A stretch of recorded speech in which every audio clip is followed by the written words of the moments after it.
We made our way to the reception hall, eager for the festivities of the ceremony. However, our excitement was dampened by an unforeseen issue. There was a seat reserved for my husband, but none for me. I searched fruitlessly, growing increasingly perplexed until Mary approached me. "What's wrong?" she asked, her expression half amused.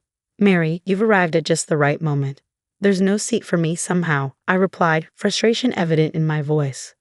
Mary's smile widened slightly as she responded, "Somehow? There was never a seat for you in the first place, huh?" I couldn't believe what I was hearing. "What do you mean?" "My name is Sharon, a 34-year-old housewife. Peter and I have been married for 7 years, and while we've never had children, last year I finally gave birth to a precious baby girl. The journey of childbirth was arduous, but holding my daughter for the first time made it all worthwhile. Peter has been a supportive partner, always making it home at a fixed time to help with parenting duties. Here, sis, give this to my niece," my younger brother interjected, appearing once again with gifts for my daughter. Despite his teasing, his affection for her was evident. Noel and I share a close bond, despite the 5-year age gap. We've only had each other since our parents divorced when we were young. Our mother, a hardworking woman who held multiple jobs to support us, passed away from cancer 5 years ago. Her strength and sacrifice have shaped who we are today, and I'm grateful to have shown her myself in my wedding dress. We've always supported each other, I remarked, reflecting on our tight-knit family. Our mother would be proud to see us living happily. As I playfully teased my brother about his lack of weekend plans, he dropped a bombshell. He was considering marrying someone. I was taken aback. I never expected this from my brother. It was entirely out of the blue. "Can I come over next Saturday to introduce her to you and Peter?" he asked. "Of course you can. I'll check Peter's schedule too." "Yeah, thanks," I replied. After my brother left, I felt a rush of emotions. I had always looked after him at home while our mother was working, so our bond felt more like that of a guardian and ward than siblings. The fact that my dear brother would come to tell me about his wedding was a significant moment for me. I couldn't wait for Saturday. Since my husband had the day off, we planned to meet them together. As the day approached, I grew increasingly restless, eager for their arrival. "Sharon, you've been so fidgety lately," Peter remarked. "Noel is bringing his fiancé over, right? It's making me nervous." "Don't worry, Sharon. I doubt Noel is expecting his sister to be nervous," Peter reassured me. As we discussed, the doorbell rang. My brother and his fiancé arrived about 5 minutes later than planned, and my heart began to race. Opening the door, I was greeted by a beautiful woman standing beside my brother. "Hey sis, welcome. Why are you so nervous?" my brother asked. "Who, me? I'm not nervous," I replied unconvincingly. As we exchanged pleasantries, I couldn't help but notice the warmth in Mary's greeting as she introduced herself. "Nice to meet you. I'm Mary." "I'm Sharon, Noel's sister," I replied, trying to mask my nerves with a smile. I ushered them into the living room where my husband awaited. He gave them a quick once-over before offering to make tea. "Oh, we brought some sweets. Let's all have some," Mary suggested. "Thank you," I replied, accepting the offer to prepare tea together. Once everything was ready, we settled at the dining table and engaged in conversation. Mary, poised and beautiful like myself, appeared slightly nervous, glancing around the room. "So where did you two meet?" I inquired. "We met through work." Mary was working as a receptionist at a client's office where I was involved in negotiations. My brother explained, a hint of bashfulness in his tone. "Not only managing negotiations, but also bringing a fiancé." "Good work, Peter," my husband chimed in, lightening the mood. My brother laughed along, and Mary joined in, easing the tension. "How old are you, Mary?" I asked. "I turned 24 this year," she replied. "Ah, so she's 5 years younger than Noel, which means she's a full decade younger than me," I noted. "Are you planning on continuing to work after getting married?" "No, I'm going to quit. I don't need to work that much. Noel works at a major company, and my family is quite wealthy," Mary explained, her true colors starting to emerge. "You're not working currently, are you?" I asked. "No, I quit after giving birth to my daughter, but I was with the company for about 15 years, I explained. "Wait, 15 years? How old are you now?" Mary's tone shifted, her expression hardening. "I'm 34, I replied. "Oh, a high school graduate," Mary said, sounding condescending.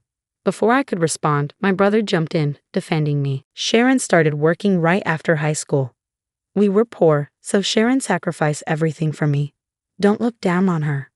I wasn't intending to look down on her. I was simply taken aback because I've never encountered someone like that before. However, my brother's defense created an awkward atmosphere. I swiftly tried to diffuse the tension by acknowledging that it must be unusual for Mary.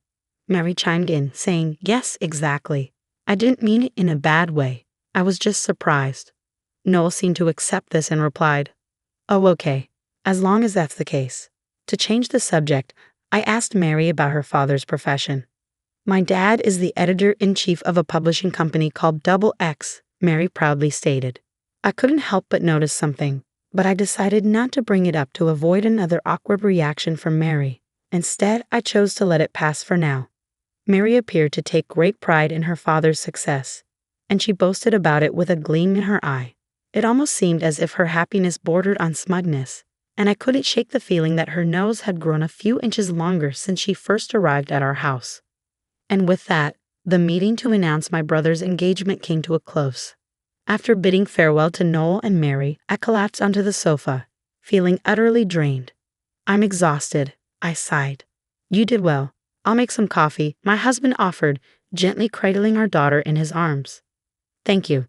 But I wonder if Noel's going to be okay," I mused, watching as my husband carefully laid our daughter in her crib. "Huh? Because Mary seems difficult and she was mocking you?" he asked, concern evident in his voice. "I hope they're okay," I replied, a sense of worry creeping into my thoughts. "Well, Noel did quickly point that out, so maybe that part will be okay," although I expressed my concern, acknowledging that Noel and Mary had grown up in vastly different environments, likely leading to differing values.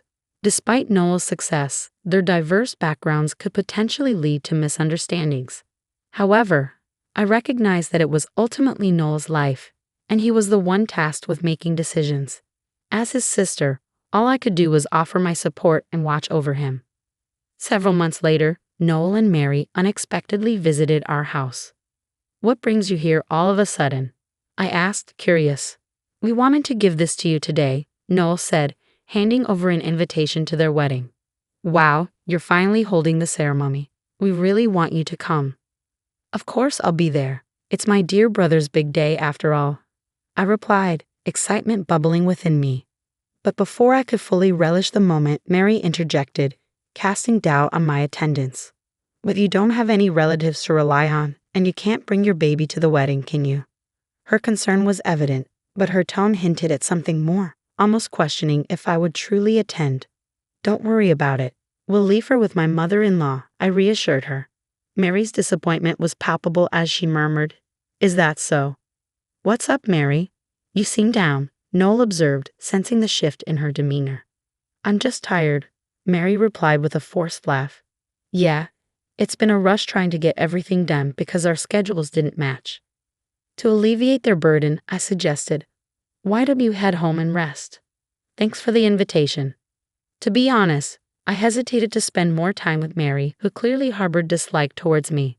However, she was the woman Noel chose, so I bit back my objections about their marriage. On the day of the wedding, my husband and I arrived at the venue. Noel looked so handsome walking with Mary. As someone who had always cared for him like a mother, I couldn't help but feel moved to tears. "Mom, look at how grown Noel is," I whispered in my heart, knowing our late mother must be watching from heaven, likely emotional witnessing the ceremony. Filled with anticipation from the ceremony, we proceeded to the reception hall. Yet an unexpected problem arose. There was no seat for me. Despite my repeated searches, I couldn't find one. I had to approach the venue staff for assistance. Even after their check, they confirmed there was no seat reserved for me. "Isn't it strange that the groom's sister's husband has a seat, but the groom's sister doesn't?" my husband inquired. The staff presented the seating chart provided by Mary and Noel. Just then, Mary approached us. "What's going on?" she asked. "Good timing, Mary. There seems to be a mistake, and I don't have a seat," I explained. Mary laughed dismissively. "A mistake? There's no way. We didn't prepare a seat for you from the start." I couldn't believe what I was hearing. "What do you mean?" I asked, my voice shaking with disbelief. Mary's expression twisted into something sinister. When Noel is with you, he doesn't care about me, and he's spending all his money on his niece," Mary accused. "He buys things for our daughter, but they aren't expensive, and occasionally, that's not the point. Anyway, my happiness is diminished by you. Please leave." With that, Mary glared at me with disdain. I was taken aback by her hostility. How could someone act so horribly based on misunderstandings? I hated the fact that my dear brother was marrying a woman like this. Suddenly, a man rushed towards us, exclaiming, Hey, Mary, what are you doing?" "Huh? Dad, why are you so panicked?" Mary responded. It was Mary's father, who also had connections with me. "You didn't say something rude to this lady, did you?" he demanded. "She's the annoying old hag interfering with my happy marriage," Mary retorted. "What? Apologize right now," her father commanded. Frustrated with their argument, I turned to Mary's father and bluntly stated my intentions. "Editor-in-Chief, I want to conclude my column with this week's issue. I deeply apologize. She was disrespectful." "We'll do anything. Please don't quit," he pleaded, realizing the gravity of the situation.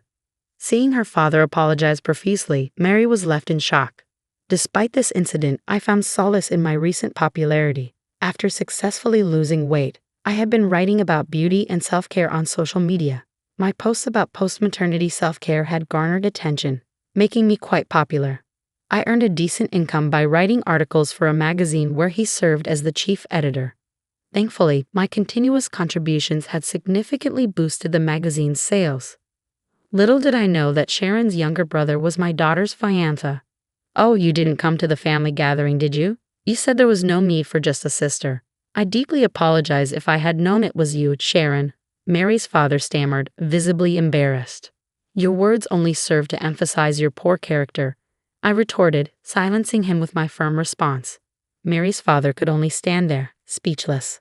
"Anyway, I'd like to formally discuss my column with your company later." "Goodbye," I declared, swiftly leaving the venue. My husband followed suit, insisting that if I wasn't attending, neither was he. Suddenly, my brother Noel rushed over, questioning why we were leaving. I explained everything to him, and his expression turned incredulous. "What? That can't be. When I was at home, I saw a seating chart with Mary and your names on it," Noel recounted. Realizing that Mary had shown a fake seating chart to Noel, his face flushed with anger. He stormed into the reception hall and called off the engagement, stating his reasons. "I can't marry a person who treats my sister so poorly," Noel declared, his voice firm and resolute. It became evident that he wasn't the one spending extravagantly on gifts for his niece. It was Mary who had a penchant for extravagant purchases. This, combined with the lavishness of their wedding, strained their finances. Being unjustly blamed for the financial strain caused by Mary's spending habits was anything but pleasant for Noel. He realized that Mary was at fault for their predicament. Noel explained to the attendees that the event would now be a simple dinner, and then he left. Later, issues regarding the wedding costs arose, but I cooperated with Noel to resolve them. Despite ending up at a disadvantage due to the breakup, it was clear that it was originally Mary's fault. Using my influence, I made a deal with Mary's father. If he agreed to cover all the costs, I would continue my contract. Mary's father agreed, albeit reluctantly, and this allowed Noel to break up with Mary without any repercussions. However, I did report the incident to the publisher. As a result, Mary's father was transferred to a different department, losing his position as the editor-in-chief. Mary was disowned by her father, who blamed her for the entire debacle, and she was forced out of the house. Despite having no access to money, she couldn't shake off her spending habits. It was a consequence of her own actions. Noel assured me, "Next time, I'll find someone who values you as my sister." I replied, "Just find someone who doesn't mistreat others." Mary's abnormal behavior was evident, and I felt relieved that the problem was resolved safely. I hoped Noel would find happiness with someone who truly appreciated him. As I wished for Noel's happiness, I resolved to continue working hard for my husband and daughter at home.